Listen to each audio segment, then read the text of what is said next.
Hello friends, this is Amit. Welcome to my channel.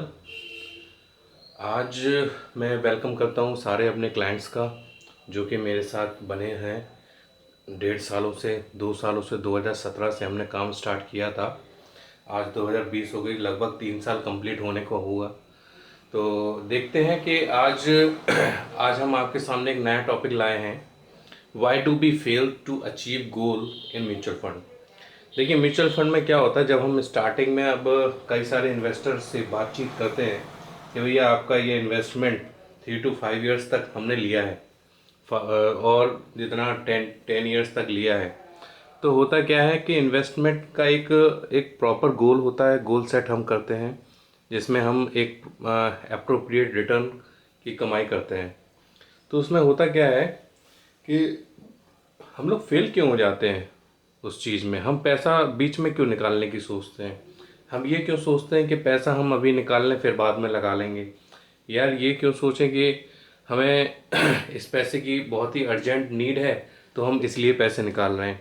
हम इस पैसे को निकाल क्यों रहे हैं, क्यों, क्या रीज़न हो सकते हैं पैसे को निकालने के। चलिए आगे डिस्कस करते हैं इसके बारे में। Why what existing investor do.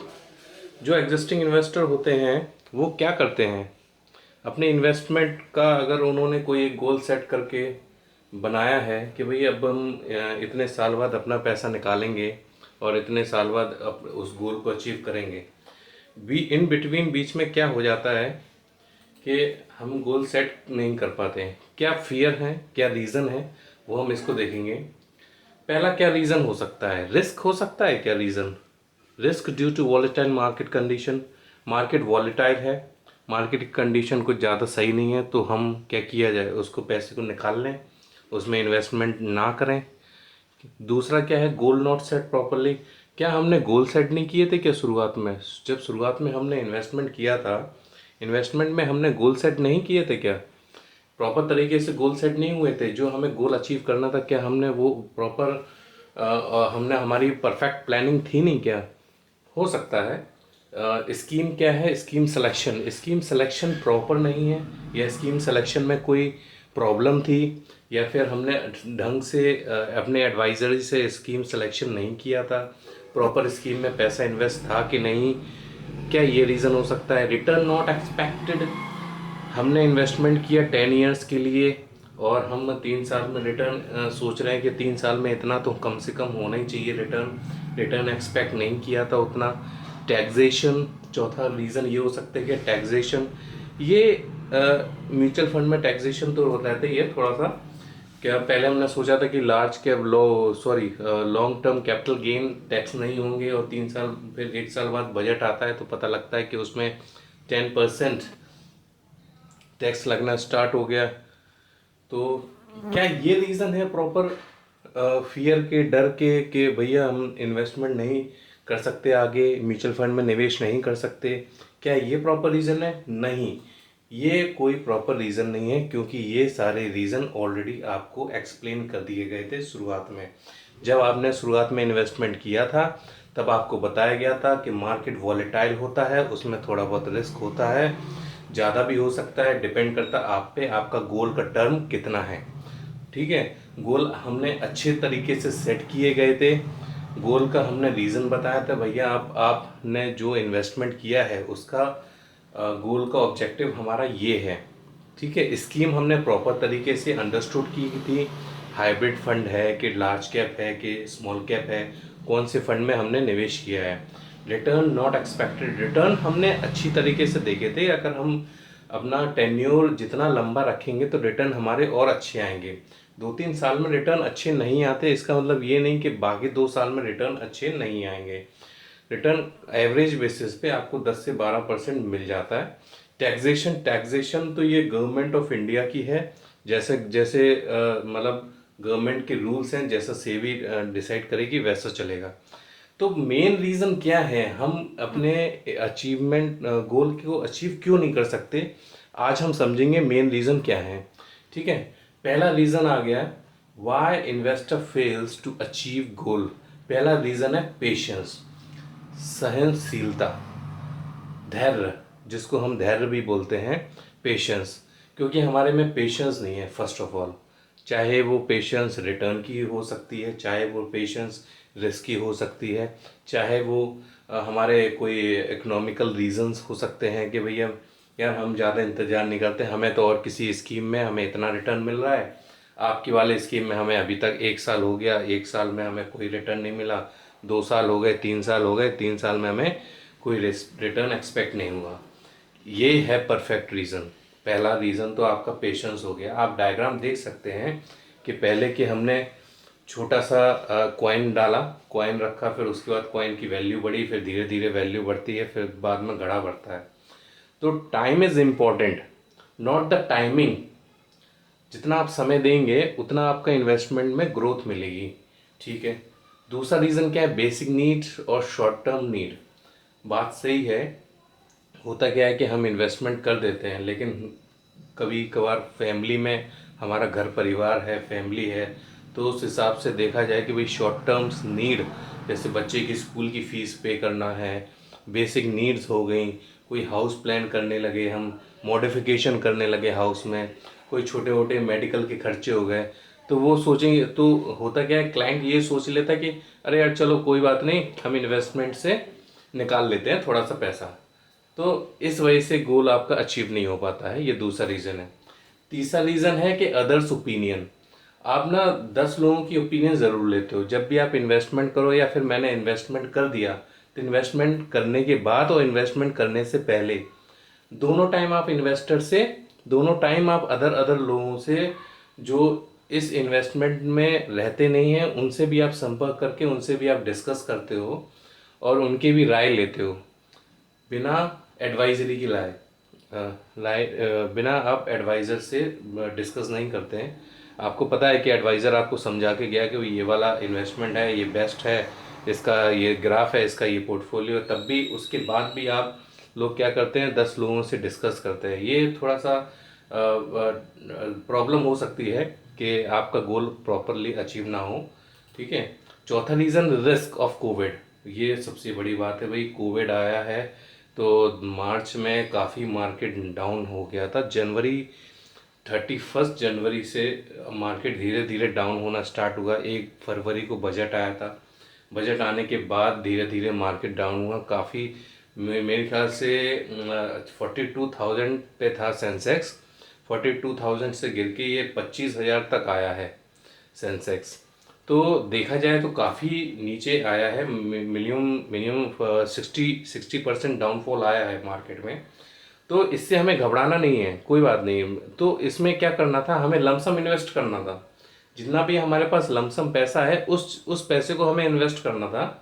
जिससे कि होता क्या है कि हमें एक एवरेजिंग टाइप की मिल जाए। मान लो हमारी एसआईपी भी चल रही है, एसआईपी को भी नहीं रोकना है हमें फर्स्ट ऑफ ऑल। दूसरा, अगर हम लमसम हमारा लगा हुआ है, कोई बात नहीं, नुकसान हो रहा है तो कोई बात नहीं, वो तो रिकवर हो जाएगा बाजार। मान लो 1.5 साल, मान लीजिए आप 4 साल में आपने इन्वेस्टमेंट किया, आपको प्रॉफिट होना था 42,000 पे, लेकिन आपको एकदम से नुकसान हुआ है। कोई बात नहीं, 1-1.5 साल में फिर से रिकवर हो जाएगा बाजार, वो बात ठीक है, लेकिन समय थोड़ा सा लगेगा। लेकिन आप ये कर सकते हैं कि अगर आपके पास पैसा है, अगर आपके पास पैसा है इन्वेस्ट करने को, तो आप मार्केट में दोबारा मार्च अप्रैल मई जून, ये 4 महीने ऐसे थे कि आप दोबारा लगा सकते थे इसमें। ठीक है। वॉरेन बफेट की भी लाइन है, risk comes from not knowing what you are doing. Risk बिना उससे नहीं आता है, बिना बताए नहीं आता है, तो उसमें आपको क्या करना चाहिए। ठीक है। पांचवा रीज़न है फॉरगेट प्रोमिसेस। जो हमने शुरुआत में जब हम इन्वेस्टमेंट करते हैं, देखिए हम जितने भी क्लाइंट्स हैं उनसे किसी से स्टैम्प पेपर पे लिखवाते तो नहीं है। स्टैम्प पेपर पे लिखवाना ये चीज़ गलत है। लेकिन क्या है कि हम कभी भी प्रॉमिस नहीं करते कि आपको इतना गारंटीड मिलेगा। लेकिन होता क्या है कि आपको ये प्रॉमिस हम आपसे इतना कहते हैं कि आप इन्वेस्टमेंट में कम से कम 10 ईयर्स का एक्सपेक्टेशन लेके चलिए, तो आप 12% तक रिटर्न कमा सकते हैं। कम से कम 12% होता है, मैक्सिमम जो है वो जितना उस टाइम मार्केट कंडीशन है तो उस हिसाब से मिल जाएगा। और अगर 5 ईयर्स, किसी क्लाइंट को मैंने 5 ईयर्स बोला है, तो आप 5 ईयर्स तक देख सकते हैं। ठीक है। Stop investing when the market are down. ये सबसे बड़ी बात है। आप ये सोचेंगे मार्केट डाउन है तो वही क्या करें, अमित जी को फ़ोन किया जाए, कहते कि मेरी SIP रुकवा दो, मेरा इन्वेस्टमेंट रुकवा दो, मेरा सेल आउट कर दो। देखिए ये बड़ी दुविधा वाली बात है कि ऐसा नहीं करना चाहिए। जब मार्केट नीचे होता है तब हमें इन्वेस्टमेंट और बढ़ाना चाहिए। ये एक अपॉर्चुनिटी होती है जो कि हमें मिलती है, बाज़ार हमें देता है हर 2-2 साल में, 3-3 साल में। तो इस अपॉर्चुनिटी का हमें वेलकम करना चाहिए। तो इसमें हमने क्या किया कि मैंने भी 5 लाख तक का इन्वेस्टमेंट और 5 to 10 लाख तक का इन्वेस्टमेंट कई क्लाइंटों का करवाया है। तो वो इसलिए करवाया, तो इसका मतलब ये थोड़ी ना कि भाई वो नुकसान में तो है ऑलरेडी, लेकिन क्या है कि थोड़ा थोड़ा करके मैंने बोला कि आप थोड़ा थोड़ा करके इन्वेस्ट करिए, जिससे होगा क्या आपको बेनिफिट मिलेगा आगे। तो stop investing when the market down. जब मार्केट नीचे है तो आप अपनी SIP को स्टॉप मत करिए। ये सबसे बड़ा ये है योगदान रहेगा आपका। तो मैंने 5वां पॉइंट दे रखा, फॉरगेट प्रॉमिस का ये हुआ कि शुरुआत में जब मैंने आपसे डिस्कस किया था कि भाई इन्वेस्टमेंट में हमें उतना करना है, तो बस उसी को मेंटेन करते चलिए। चाहो तो आप बढ़ा सकते हैं, स्टेप अप करा सकते हैं, SIP को डेली बेसिस पे करा सकते हैं, वीकली बेसिस पे करा सकते हैं। अगर आप मंथली नहीं चाह रहे तो ऐसे करा सकते हैं, ठीक है। चलिए नेक्स्ट, ये 5 पॉइंट थे। या बाज़ार का देख सकते हैं, बाज़ार आप देख सकते हैं ये अगस्त में ये कंप्लीट 5 इयर्स तक का है।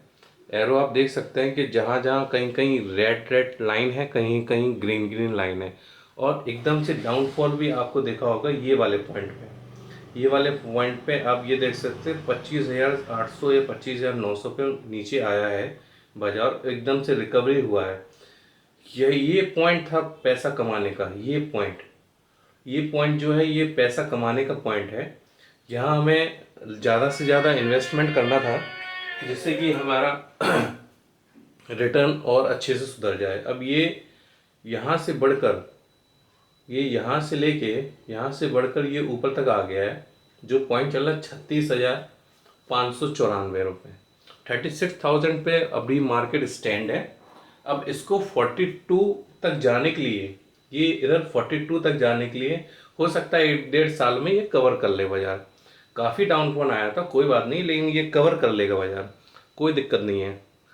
ऐसा हुआ है बाजार में पहले भी। आप ये देख सकते हैं 2016 में ये डाउन था, फिर 16 के बाद ये सितंबर में बढ़ा हुआ है, फिर उसके बाद 2017 में ये नीचे आ गया था, फिर ये धीरे धीरे बढ़त हुई। 2017 में बढ़ता बढ़ता ये 2018 में ये टॉप पे था, ठीक है, 36 पे ही। तो अब ये मान के चलिए 2018 और 2020 2 साल में ये वही पॉइंट पे ही है, वही पॉइंट पे ही है, ठीक है। फिर ये 2 सितंबर 2019 में ये फिर से बढ़ा, फिर ये 2019 में फिर से डाउनफॉल आया था, भारी गिरावट आई थी। फिर उसके बाद ये 2019 के सितंबर तक ये ऊपर आ गया था, फिर ये दिसंबर तक 2020 जनवरी में ये काफ़ी टॉप पे पहुंच गया था, फिर एकदम से इसका डाउनफॉल आया, बहुत भारी गिरावट हुई ड्यू टू कोरोना वायरस। तो इसकी वजह से काफ़ी दिक्कत हुई।